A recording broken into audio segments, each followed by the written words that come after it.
मिथुन राशि वालों, अक्टूबर का महीना आपके लिए कैसा रहेगा और ऐसी कौन सी चीज़ें हैं जिनका आपको पूर्ण रूप से यहाँ पर ध्यान रखना है। एक एक करके हम लोग बात करते हैं। यहाँ पर सबसे पहले बात करें आपकी स्वयं के बारे में, तो लग्न भाव के अंदर देवगुरु बृहस्पति विराजमान है, जो कि 19 अक्टूबर से 3 दिसंबर के मध्य कर्क राशि के अंदर गोचर करेंगे। तो मतलब 1 अक्टूबर से 19 अक्टूबर तक यहीं पर ही है देवगुरु बृहस्पति लग्न भाव में। यहाँ पर अब ये जाते जाते यहाँ से, है ना, 3 दिसंबर से फिर से वक्री होकर यहीं आएंगे। तो इस समय के अंदर ये थोड़ा सा यहाँ पर दिखाएंगे आपको कि एकदम से ना कई चीज़ें आपसे छूटती हुई दिखाई देंगी। बड़े बड़े बदलाव जो है वो 19 अक्टूबर से पहले पहले आपको यहाँ पर देखने को मिलेंगे। थोड़ा सा आप रियलिटी के और करीब आओगे। ये जो यहाँ पर नवम भाव के अंदर जैसे आपके राहु विराजमान है ना, तो इनकी वजह से कहीं ना कहीं आपको ये था कि आप अपनी ही दुनिया के अंदर थोड़े से बसे हुए थे। तो यहाँ पर ये थोड़ा सा आपको एक झटका देंगे, जिसकी वजह से आप थोड़ा रियलिटी के और करीब आओगे। वो जो अपनी मन के अंदर, अपने दिमाग के अंदर एक दुनिया बना रखी थी, उससे पूरा रियलिटी के अंदर आपको घुसाएंगे और फिर आपको एक अच्छी यहाँ पर ग्रोथ देते हुए भी दिखाई देंगे। होता क्या है ना, देवगुरु बृहस्पति आपको शनिदेव की तरह ऐसे बार बार नहीं गिराते हैं, परंतु ये जब गिराते हैं ना, तब एक बार में ऐसा गिराते हैं इंसान को कि वो असलियत में गिरेगा भी तो भी वो अपनी चीज़, अपनी जो स्ट्रेंथ है, अपनी जो पावर है वो जान लेगा। उसको ये चीज़ पता लग जाएगी कि अगर मैं यहाँ पर अब गिरा हूँ, तो अब यहाँ पर मैं इतना भी कमज़ोर नहीं हूँ कि मैं फिर से उठ ना सकूँ। जैसे आपने देखा होगा हनी सिंह हो गए, है ना? और भी कई सारे एक्टर्स आपको दिखाई देते हैं, सिंगर्स आपको दिखाई देते हैं, जिन लोगों के साथ एकदम से ही कोई ट्रेजिक एंड हुआ, मतलब कुछ साल उनके बीते खामोशी के अंदर, और फिर से वो कमबैक करते हैं और उस बार उनका बहुत अच्छा रिजल्ट देखने को मिलता है। तो ऐसा ही कुछ यहाँ पर देवगुरु बृहस्पति जो हैं वो करने वाले हैं 19 अक्टूबर से 3 दिसंबर के मध्य, मतलब 19 अक्टूबर से जो अ, अक्टूबर के एंड तक का टाइम है, 31 अक्टूबर, है ना? या फिर यूँ कहिए आप आगे का पूरा जोड़ेंगे तो 3 दिसंबर तक का ये जो समय है, उसके अंदर ये आपको कहीं न कहीं थोड़ा-सा एकदम से चेंज दिखाई देगा यहाँ पर। कोई बड़ा चेंज आपके लिए इंतज़ार करता हुआ दिखाई देगा। इसके साथ-साथ ही यहाँ पर आपको राहु के ऊपर भी दृष्टि है, इनके नवम भाव के ऊपर और पंचम भाव के ऊपर भी दृष्टि है। तो उसकी वजह से क्या है कि 28 अक्टूबर को जब तक मंगल का अगला गोचर ना हो जाए, तब तक आपके लिए जैसे थोड़े से डिस्ट्रैक्शंस क्रिएट हो रहे थे, तो उनको काबू में करके रखा हुआ है। परंतु 19 अक्टूबर के बाद भी यहाँ पर जैसे ही कर्क राशि के अंदर गोचर करेंगे, तो फिर से इनकी दृष्टि जो है वो मंगल पर बनी रहेगी। उसका भी एक अलग प्रभाव आपके ऊपर देखने को मिलेगा, वो भी हम लोग यहाँ पर डिस्कशन करते हैं। जैसे कि 28 अक्टूबर से मंगल जो है वो वृश्चिक राशि के अंदर आएँगे। वृश्चिक राशि में आकर ये शत्रु हंता हो जाते हैं, कर्ज से मुक्ति दिलाते हैं। रोग अगर कोई चल रहा हो तो उसके मामले में थोड़ा-सा इनका स्पेसिफाइड चलता है नेचर। और उसके अंदर भी रीज़न क्या है कि यहाँ पर जब ये वृश्चिक राशि के अंदर गोचर करते हैं, तो उस दरमियान यहाँ पर होगा क्या कि आपको ब्लड रिलेटेड, हार्ट रिलेटेड, है ना? हार्ट से जुड़ी हुई और यहाँ पर लीवर से जुड़ी हुई, पाचन से जुड़ी हुई बाधाएँ यहाँ पर देखने को मिलती हैं। तो इस मामले में आपको ध्यान रखना है। हालाँकि देवगुरु बृहस्पति की यहाँ पर दृष्टि फिर भी बनी रहेगी, क्योंकि देवगुरु बृहस्पति 19 अक्टूबर से ही ट्रांज़िट कर चुके होंगे, तो उनकी पहले से ही आपके छठे भाव पर दृष्टि है। अब यहाँ पर शत्रुहंता तो है ये, कर्ज के लिए छुटकारा दिलाने वाले तो हैं मंगल, परंतु दिक्कत क्या है ना कि यहाँ पर इनकी जो देवगुरु बृहस्पति की जो संकेत आपको मिलेंगे, अगर उनके ऊपर आप अमल करते हुए चलेंगे, तो यहाँ पर सिर्फ़ कर्ज से मुक्ति ना मिलेगी, आपके लिए वो समृद्धि के मार्ग भी खोलते हुए दिखाई देंगे। दिक्कत ये नहीं होती है कि आपके ऊपर कर्ज है, दिक्कत वहाँ होती है कि आपके ऊपर कर्ज तो है, परंतु चंद्रमा का अच्छा असर नहीं है, मतलब फ्लो ऑफ मनी अच्छी नहीं है ना? अगर आपके ऊपर 1 करोड़ का कर्ज हो और 3-4 करोड़ के आप लाभ के ऊपर बैठे हो, तो यहाँ पर वो कर्ज इतना मायने नहीं रखता है। परंतु कर्ज के ही तले दबे हुए हो, तो वो चीज़ आपके लिए दुखद होती है।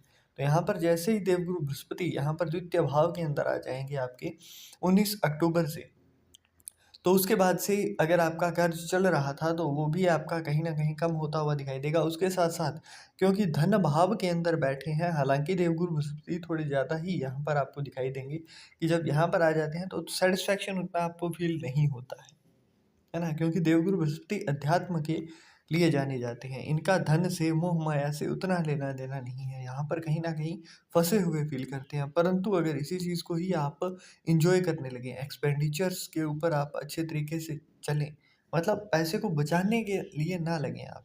यहाँ पर धन का मोह जितना रखेंगे, उतना ही धन आपका अटकता हुआ दिखाई देगा। इसीलिए कुछ संकेत हैं यहाँ पर देवगुरु बृहस्पति के ही, जिनको आपको फ़ॉलो करना है। एक तो आपको यहाँ पर बहुत ज़्यादा धन संचित करने का नहीं सोचना है, क्योंकि जैसे ही आप संचय करोगे वहाँ से आना रुकता हुआ आपको दिखाई देगा। संचय करने की जगह आप इसको निवेश करिए चाहे, है ना? आपके पास अगर आ रहा है ना तो उसका जो भी बचे उसको साथ के साथ अपने पास संचित करके ना रखिए, उसको निवेश कर सकते हो आप। इधर-उधर कहीं भी जो भी चीज़ आपके दिमाग में आती हो, सोना खरीदिए चाहे कुछ भी खरीदिए, परंतु आप उस चीज़ को निवेश करिए, उससे कुछ खरीदिए। उसको एन्जॉय कीजिए, है ना? आप जितना यहाँ पर भोगवादी प्रकृति को अपनाओगे उतना ही ज़्यादा अच्छा होता है। एक साधु जो होता है ना वो हर चीज़ के आनंद लेता है। ऐसा नहीं करता है कि अगर उसको एक समय का भोजन मिला तो वो उसको संचय करके रख दे कि कल शाम को ना मिला तो, है ना? तो ऐसा नहीं होता है। जो भी साधु संत होते हैं वैसा ही नेचर यहाँ पर देवगुरु बृहस्पति का भी द्वितीय भाव में आने के बाद हो जाता है। यहाँ पर आपको इस चीज़ का खास तौर पर ध्यान देना है 19 अक्टूबर से। आपके लिए धन के द्वार खुलेंगे परंतु उस चीज़ का आपने भोग भी करना है। द्वितीय भाव आपके भोजन का भी होता है, तो यहाँ पर आपके द्वारा भोजन घर में निर्मित सात्विक करना यहाँ पर कहीं न कहीं आपके द्वितीय भाव को और भी अच्छा एक्टिव करता हुआ दिखाई देगा। इसके साथ-साथ आपके द्वारा अपने गले के ऊपर पीले चंदन से तिलक करना यहाँ पर फ़ायदा देगा।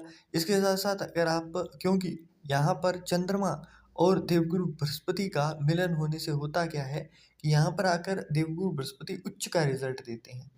तो इसके अंदर अगर आपको किसी भी तरीके से राहु अगर आपकी लग्न कुंडली के अंदर 12वें भाव में है, 9वें भाव में है ना?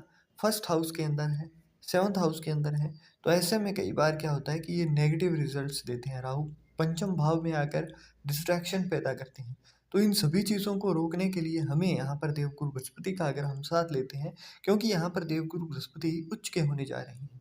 तो इसके लिए आपको करना क्या है, जब आप सोने जाएँ तो यहाँ पर आपको दूध के अंदर थोड़ा-सा केसर डालना है और उसको आपको उसका सेवन करते हुए फिर उसके बाद में सो जाना है। अब कुछ लोग ऐसे होंगे जिनको प्रॉब्लम्स होती हैं तो वो नहीं कर पाएँगे। तो ऐसे में आप एक और काम कर सकते हो, यहाँ पर मंगल के ऊपर भी देवगुरु बृहस्पति का साथ है, तो इस समय के अंदर आपको 51 दिन मिलते हैं, है ना? और हमारा उपाय होता है सिर्फ़ 43 डेज़ का। इसके अंदर आपको करना क्या है, एक लाल रंग की एक सूती पोटली लेनी है बनाकर, उसके अंदर 400 ग्राम सौंफ रख के उसको आपने अपने सिरहाने के नीचे रख के फिर सोना शुरू कर देना है। जहाँ आप शयन करते हैं उसी बिस्तर के अंदर सिरहाने की साइड में, है ना? और वहाँ पर आप जैसे ही सोते रहेंगे तो यहाँ पर आपकी मानसिक स्थिति अच्छी होती है और मंगल जो कि महावत का दर्जा दिया गया है वो कहीं न कहीं राहु को कंट्रोल कर लेता है। तो उससे भी आपको अच्छा फ़ायदा देखने को मिलता है यहाँ पर। आगे बात करें तो यहाँ पर केतु और शुक्र का जो युति हमें देखने को मिलता है आपके चंद्र कुंडली के तृतीय भाव में और सिंह राशि के अंदर। यहाँ पर केतु और शुक्र और सामने से राहु की दृष्टि कहीं न कहीं लग्ज़री को अट्रैक्ट कर रही है। आप जितना हार्ड वर्क कर रहे हो, हार्ड वर्क से स्मार्ट वर्क की ओर जाओगे और उसके बाद में आपको यहाँ पर चीज़ें मिलती हुई दिखाई देंगी। परंतु क्योंकि केतु यहाँ पर है और शुक्र के साथ है, तो केतु जब भी शुक्र के साथ हो, देवगुरु बृहस्पति के साथ हो, एक चीज़ एक्टिव करते हैं, आप जितना अच्छा बोलोगे उतना अच्छा मिलेगा, जितना बुरा बोलोगे उतना बुरा मिलेगा। जितनी नेगेटिव टॉक्स आपकी तरफ से बढ़ेंगी, उतनी ही नेगेटिव चीज़ें आपकी ओर अट्रैक्ट होती हुई यहाँ पर दिखाई देंगी। तो इस चीज़ का ख़ास तौर पर आपको ध्यान रखना है कि बहुत ज़्यादा नेगेटिव टॉक्स नहीं करनी है, किसी भी चीज़ के बारे में बहुत ज़्यादा बुरा नहीं बोलेंगे, पास्ट को लेकर, क्योंकि केतु आपके बीते हुए दिनों को भी बताता है, तो यहाँ पर पास्ट को लेकर आपको बिल्कुल भी रिग्रेट फ़ील नहीं करना है। बहुत ज़्यादा एक्साइटमेंट नहीं दिखाएँगे, परंतु यहाँ पर क्योंकि तृतीय भाव में है तो बहन को या फिर साली को, है ना? बहन या साली, क्योंकि दोनों ही एक तरीके से बहन के ही समान होती हैं। बहन, साली और भाभी, ये 3 रिश्ते ऐसे हैं, अगर यहाँ पर इनको गिफ्ट दिया जाए, तो वो आपके लिए फ़ायदेमंद है। बाकी 9 अक्टूबर से शुक्र जो है वो भी 4th हाउस के अंदर ट्रांज़िट करेंगे, तो यहाँ पर आकर उनका वैसे भी अच्छा ही रिज़ल्ट देखने को मिलेगा आपको। अपनी माता के साथ बना कर रखना, विधवा औरतें जो होती हैं उनके साथ अच्छे से रहना यहाँ पर फ़ायदेमंद होगा, स्त्रियों का ओवरऑल सम्मान करना। 4th हाउस के अंदर आ जाएँ, उसके बाद में आपको आपके द्वारा रुई जो कॉटन होती है ना? जिसको हम दिए के अंदर यूज़ करते हैं, उसका यूज़ आपको करवाना होता है मंदिर के अंदर। 4th हाउस के अंदर जब भी आप ये कार्य करते हैं, तो ये लग्ज़री अट्रैक्ट करता है। मतलब अगर आप एफ़र्ट कम भी दे रहे हो, तो भी वो कहीं न कहीं आपके जीवन में वो सुख, समृद्धि लेकर आ जाएगा। है ना? आपके लिए वो रास्ते बनते हुए नज़र आएँगे, जहाँ पर आपको जो भी चीज़ें चाहिए, वो आप तक पहुँचती हुई यहाँ पर दिखाई देगी। तो इसके लिए आपको रुई लेनी है और वो किसी भी मंदिर के अंदर ले जाकर आपको दान दे देनी है। माचिस नहीं लेकर जानी है, इस चीज़ का ख़ास तौर पर ध्यान रखिएगा। यहाँ पर बुध और मंगल की युति है पंचम भाव में। बुध जो हैं, वो यहाँ पर मंगल के साथ विराजमान है। 28 अक्टूबर को जो है मंगल आपके वृश्चिक राशि में आएँगे और बुध 24 अक्टूबर को ही वृश्चिक राशि में चले जाएँगे। तो मतलब वहाँ भी युति इनकी बनकर बरकरार रहेगी। अब यहाँ पर बैठे हैं, तो यहाँ कहीं न कहीं ना आप एक साथ ही स्टडी कर रहे हैं, जो युवा और जो बच्चे, उनके बारे में देखें तो आप एक साथ 4 से 5 चीज़ों को एक साथ पकड़ के बैठे हो। मल्टीटास्किंग का जो भूत सवार है, उसको उतार लीजिए। सबसे बड़ी चीज़, जो बड़ी गलती यहाँ पर है कि मल्टीटास्किंग करनी कैसे होती है, असलियत में आपको बुध जब बहुत अच्छा रिज़ल्ट नहीं देते हैं ना, तो वो यही दिखाते हैं। अब यहाँ पर अपने मित्र की राशि में है, शुक्र की राशि में है, तो मतलब रिज़ल्ट अच्छा देंगे आपको, और पंचम भाव में है, तो वैसे भी आपको ओवरऑल रिज़ल्ट अच्छा ही देखने को मिलेगा, क्योंकि पंचम भाव जो है वो सूर्य का पक्का घर है और सूर्य के साथ भी मित्रता है इनकी। तो यहाँ पर दिक्कत नहीं है वो, परंतु आपको मल्टीटास्किंग करनी कैसे होती है वो जानिए।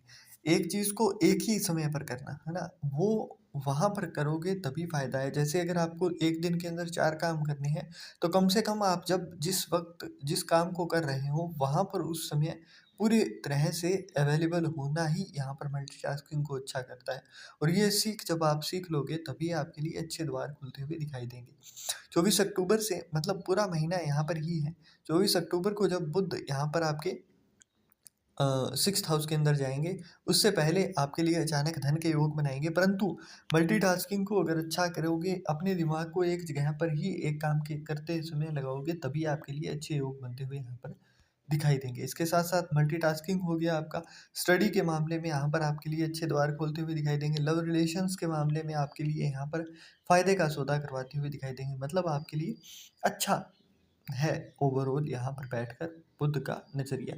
यहाँ पर आप जो अचानक धन लाभ होते हैं उसके योग हैं, परंतु अपनी वाणी के ऊपर कंट्रोल रखना होगा। क्योंकि यहाँ पर आप अपने मौके को उस कदर गँवा देंगे, जैसे कि बिल्कुल आपके हाथ में आई हुई चीज़ है, परंतु आप पेशेंस ना रख सके, है ना? आप धैर्य की कमी की वजह से कुछ बोल गए, उसके बारे में सामने से पता लगा कि आपको ही मिलने वाली थी वो चीज़, और वो फिर किसी और के पास चली गई। तो इस चीज़ का ध्यान रखेंगे, धैर्य और संयम से काम लेंगे, अपनी वाणी को थोड़ा कंट्रोल में यहाँ पर रखेंगे। अब इसके बाद में मंगल और बुध की युति जो है वो यहाँ पर आपकी इसी चंद्र कुंडली के अंदर ही छठे भाव में आएगी। उससे पहले मंगल क्योंकि पंचम भाव में है, तो यहाँ पर एक नया उत्साह आपको देखने को मिलेगा, एक नई एनर्जी देखने को मिलेगी। इसके अंदर आपको मंगल को सही से यूज़ करना है। मतलब लव रिलेशंस की बात हो, आपकी पढ़ाई की बात हो, आपके डेली इनकम की बात हो, अचानक धन लाभ की बात हो, जो भी चीज़ें हैं ना, वहाँ पर कुछ ना कुछ नया आपको ट्राई करना है। इसके साथ-साथ डेली वर्कआउट करना आपके लिए फ़ायदेमंद रहता है। भोजन की बात करें, तो यहाँ पर बाहर का खाना थोड़ा-सा आपके लिए निषेध है, क्योंकि यहाँ पर भी, और जैसे ही छठे भाव में आ जाएँगे, वैसे भी आपको स्टमक रिलेटेड यहाँ पर दिक्कतें देखने को मिल सकती हैं। अब यहाँ पर जैसे ही 24 अक्टूबर को बुध छठे भाव में आएँगे और मंगल 28 अक्टूबर को आएँगे, तो उसके बाद में जो लोग सरकारी नौकरी की प्रिपरेशन कर रहे थे, तैयारियाँ चल रही थी, उनके लिए यहाँ पर कहीं न कहीं अच्छे योग बनते हुए दिखाई देंगे। आपको जॉब के लिए ऑफ़र आना, आपकी जॉब लगना, ये चीज़ें आपको देखने को मिलेंगी, और अच्छे खासे योग हैं, तो इस समय को गँवाना नहीं है आपने। अपने जो भी एफ़र्ट्स हैं, आप उन चीज़ों को बढ़ा दीजिए, है ना? अगर आप अभी के समय पर थोड़े कम एफ़र्ट भी डाल रहे हैं, तो भी आपको इन चीज़ों के अंदर वृद्धि करना फ़ायदेमंद असर देता हुआ दिखाई पड़ेगा। यहाँ पर छठे भाव में आएँगे, फिर भी देवगुरु बृहस्पति की दृष्टि है। तो इसका मतलब आपको लिए जैसे अगर आप जॉब की तैयारी कर रहे हो, आपको दुश्मनों से परेशान हो, कर्ज़े से परेशान हो, तो यहाँ पर फिर भी आपको ओवरऑल अगर देखा जाए तो एक अच्छी गाइडेंस देते हुए देवगुरु बृहस्पति दिखाई देंगे, आपको संकेत मिलेंगे। यहाँ पर एक चीज़ का ध्यान रखना होता है, अगर कोई भी साधु संत पिता तुल्य अगर आपको कोई चीज़ बताए, समझाए तो उस चीज़ के ऊपर आप करें या ना करें वो चीज़ अलग होती है, परंतु एक बार विचार अवश्य कीजिएगा, है ना? क्योंकि देवगुरु बृहस्पति आपके तरफ संकेत ज़रूर भेजते हैं, यहाँ पर द्वितीय भाव में बैठे हैं, तो आपकी वाणी के अंदर मधुरता रखना, आपके द्वारा कटु वचनों का प्रयोग ना करना, ये चीज़ें तो होती हैं, परंतु यहाँ पर संकेत दिए जाते हैं देवगुरु बृहस्पति के द्वारा। तो इस संकेतों को किसी भी तरीके से आप नज़रअंदाज नहीं करेंगे, यही आपसे आशा है। क्योंकि सेनापति अच्छा वही होता है जो दूसरे की भी सुने, है ना? और मंगल यहाँ पर बैठे हैं तो मंगल को अच्छा करना है तो आपको दूसरों की सुननी भी है, थोड़ा उन चीज़ों को अच्छाइयों को यहाँ पर ग्रहण भी करना है, तभी आपको ओवरऑल जो है अच्छा रिज़ल्ट मिल पाएगा। आगे देखें तो राहु और शनिदेव दोनों के दोनों ही नवम भाव के अंदर हैं, क्योंकि शनिदेव वक्री चल रही हैं।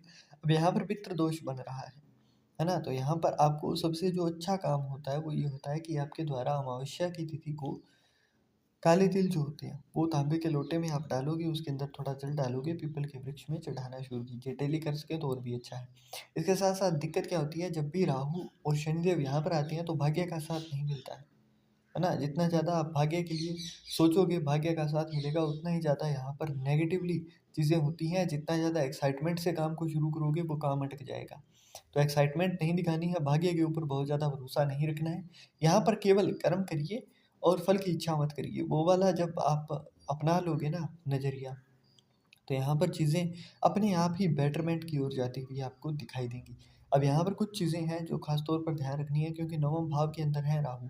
तो यहाँ पर आपको अपनी चीज़ों को सीक्रेटली ही रखना है, चाहे आप कुछ भी अचीव करें, आपको चीज़ों को सीक्रेट रखना होता है।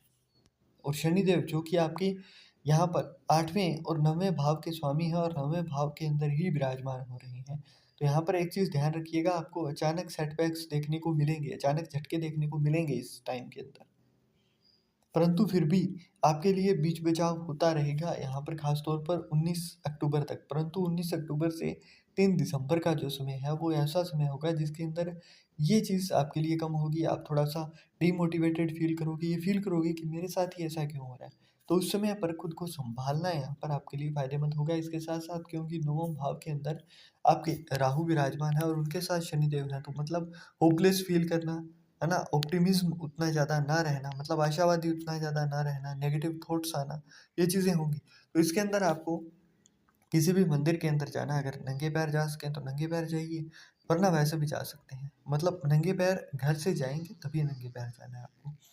अब मंदिर के अंदर जाना और वहाँ पर थोड़ा टाइम स्पेंड करना, आँखें बंद करके सिर्फ़ अपनी जो भी परेशानियाँ हैं वो बोलना, और ये इतना सा ही कहना कि मुझे बस इतना भरोसा है आपके ऊपर, मुझे आप यहाँ से गिरने नहीं देंगे। और फिर घर पे वापस आ जाना। बस इतना सा ही करना है, कुछ माँगना नहीं है ना? यहाँ पर हाथ जोड़कर कुछ माँगना नहीं है, ये चीज़ ध्यान रखिएगा। आपको बस इतना कहना है जो भी आप करोगे वो मेरे लिए बेटर करोगे। अब इसी के अंदर ही स्पेसिफ़ाइड बात करें तो अगर घर के आस-पास काल भैरव जी का मंदिर है, शिव जी का मंदिर है जो किसी वीराने में या श्मशान में हो, तो वो भी बहुत अच्छा है। वहाँ पर जाना आपके लिए और भी ज़्यादा जल्दी से रिज़ल्ट देगा। अब यहाँ पर होता क्या है ना, ये आप लोगों को नेगेटिव नहीं बता रहा हूँ मैं, ये पॉज़िटिविटी ही देगा। ये अचानक से आपके लाभ करवाएगा, ये अचानक से वो योग बना देगा जो कि आपकी पूरी लाइफ़ को बदल दे, आपकी 3 पीढ़ियाँ बैठ कर खाए, ऐसा भी आपके लिए यहाँ पर योग बनता हुआ फिर दिखाई देगा। तो आशा करते हैं जो भी चीज़ें आपको बताई गई हैं, उन चीज़ों का पूरे अच्छे से आप यहाँ पर उपयोग करेंगे।